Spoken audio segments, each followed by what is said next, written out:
Oke, masih dengan Profesor Kardus. Tak berijazah, tapi jenius. E sama dengan MC kuadrat. Energi sama dengan massa kali kecepatan cahaya. Kalian pasti tak asing dengan persamaan ini. Persamaan kesetaraan massa dan energi, E sama dengan MC kuadrat, memang sangat melegenda. Bahkan orang yang awam tentang fisika dan matematika pasti pernah mendengar persamaan tersebut. Lantas, apa ya yang membuat persamaan legendaris Albert Einstein ini begitu spesial hingga orang-orang mudah mengingatnya? Karena faktanya, persamaan ini memang sangat fenomenal dan terkenal, seperti penggagasnya, Profesor Albert Einstein yang sangat melegenda. Dan kali ini, Profesor Kardus akan membahas apa yang dimaksud dengan E sama dengan MC kuadrat tentang kesetaraan massa dan energi. Dan apa saja pengaruh atau implikasi yang dibuat persamaan ini terhadap kehidupan manusia. Tapi sebelum Profesor Kardus mengulasnya, jangan lupa like, subscribe, dan tekan tombol lonceng di channel Profesor Kardus.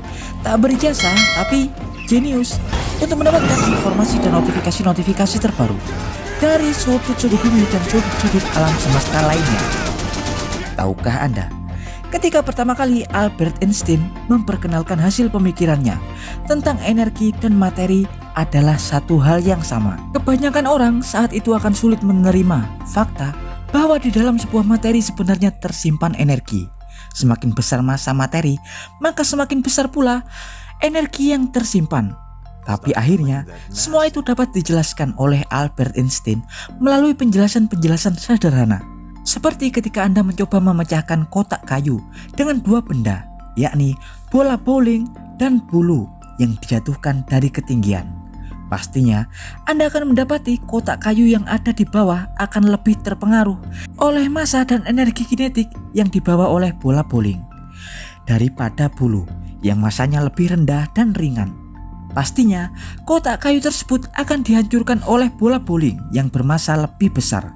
Ya, bola bowling yang bermassa lebih besar faktanya menyimpan energi yang lebih besar pula. Asal Anda tahu, ada 3 bentuk dasar energi, yakni energi potensial, energi kinetik, dan energi istirahat. Energi potensial adalah energi yang tersimpan pada suatu sistem.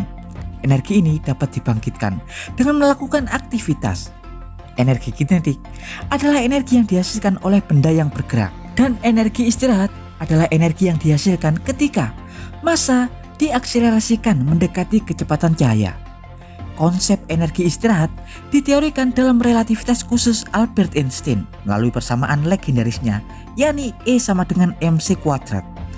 Energi potensial dan energi kinetik dapat kita lihat pada eksperimen pendulum, di mana bola berat yang tergantung tali pada bagian tepi akan mendapatkan energi kinetik saat Anda menariknya dan kemudian melepaskan ayunannya yang akan menghantam bola.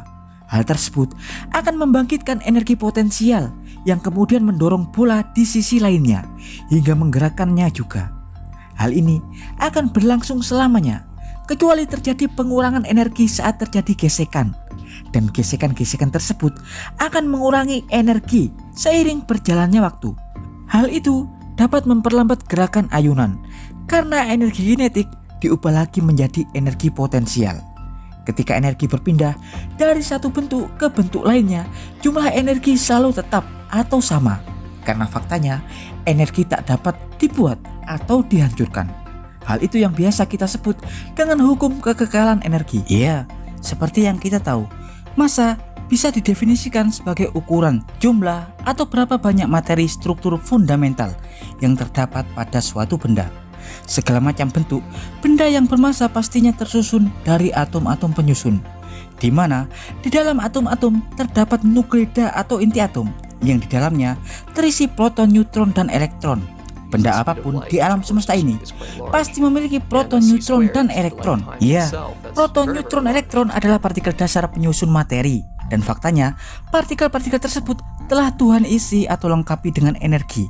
Setiap partikel seperti elektron, proton, dan neutron memiliki jumlah energi yang berbeda-beda, tergantung dengan massanya. Semakin besar massa, semakin besar energinya.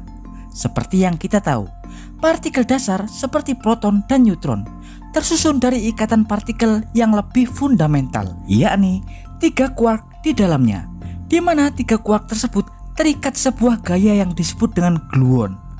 Gluon memiliki massa diam 0. Diketahui massa satu buah proton sekitar 100 kali lebih besar daripada 3 buah quark di dalamnya. Jika kita ambil quark dari dalam proton, lalu kita timbang lagi, pasti beban proton jauh lebih besar. Di sini kita bisa lihat bahwa selain 3 buah quark, ada massa dan energi lain yang menyusun berat proton. Penyusun tersebut dikenal dengan medan gluon yang menghasilkan vakum gluon. Keadaan vakum dalam medan gluon inilah penyusun utama massa proton. Sekitar 99% massa proton adalah medan gluon yang kaya dengan energi, dan hanya 1%-nya massa dari 3 quark tersebut. Salah satu contoh yang paling umum perubahan massa dan energi adalah sifat radioaktivitas. Contoh, peluruhan radium atau uranium radioaktif. Sebuah atom uranium akan meluruh atau kehilangan partikel-partikelnya. Kehilangan partikel berarti kehilangan massa energi. Pada peluruhan uranium yang memancarkan radiasi alfa atau partikel alfa, yakni inti helium, 2 proton dan 2 neutron. Saat inti atom atau nuklida uranium seperti uranium-238 meluruh atau melepaskan radiasi dalam bentuk partikel alfa ke udara, massa inti atom akan perlahan berkurang karena partikel-partikelnya akan terlepas dalam peluruhan. Hal ini akan merubah struktur inti atom awal uranium-238. Seiring proses pelepasan radiasi atau peluruhan, uranium dapat berubah menjadi unsur lain seperti thorium, plutonium, dan lain-lain. Karena massa dan energi pada inti atomnya akan terlepas dalam bentuk radiasi. Ya, proses radioaktivitas lain seperti reaksi fisi berantai nuklir juga implikasi dari kesetaraan energi dan massa. Ya, dan demikian adalah informasi singkat dari Profesor Kardus tentang persamaan energi dan massa. Profesor Kardus bersama Albert Einstein mengabarkan.